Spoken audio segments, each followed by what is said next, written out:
ఈరోజు భారతీయ జనతా పార్టీ రాజ్యసభ సభ్యత్వానికి పాకా సత్యనారాయణ గారు, మా గురువు గారు, ఆయన్ని నామినేట్ చేయడం జరిగింది. ఈ మూడు విషయాలు స్పష్టంగా మనం చెప్పాలి. మొట్టమొదటిది, పార్టీ సిద్ధాంతాలను నమ్ముకొని అదే ధ్యేయంగా పనిచేస్తున్నటువంటి కార్యకర్తకు గుర్తింపు ఎలా వస్తుందో ఈ సభ్యత్వం ద్వారా తెలుస్తుంది.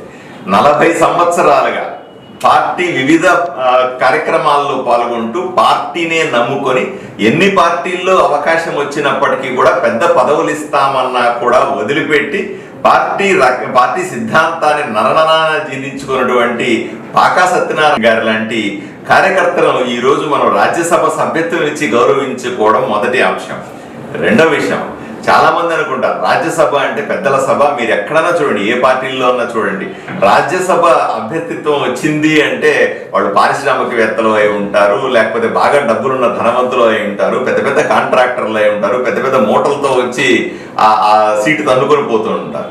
అట్లాంటి సందర్భాల్లో భారతీయ జనతా పార్టీ ఒక సాధారణ కార్యకర్తకి రాజ్యసభ సభ్యత్వాన్ని ఇవ్వడాన్ని ప్రజలందరూ కూడా గమనించాలని నేను కోరుకుంటా ఉన్నాను. ఎందుకంటే పార్టీ కార్యకర్తకి ఇచ్చే గౌరవాన్ని వెనుక బ్యాక్గ్రౌండ్ ఏమీ లేకపోయాడు. ఇది భారతీయ జనతా పార్టీ ఆంధ్రప్రదేశ్లో ఉన్న ప్రతి కార్యకర్తకు ఒక ఉదాహరణ లాంటిది. మరింత పని చేయడానికి ఉత్సాహాన్ని ఇస్తుంది. ఏదో ఓ రోజుకి మనం పడుతున్న కష్టం పార్టీ గుర్తిస్తుంది అని చెప్పడానికి ఇది చక్కటి ఉదాహరణగా నేను చూడమని చెప్తాను. మూడవది, అన్నిటికంటే ముఖ్యమైనది, బడుగు బలహీన వర్గాల పార్టీగా భారతీయ జనతా పార్టీ ఈరోజు ఎమర్జ్ అయ్యింది.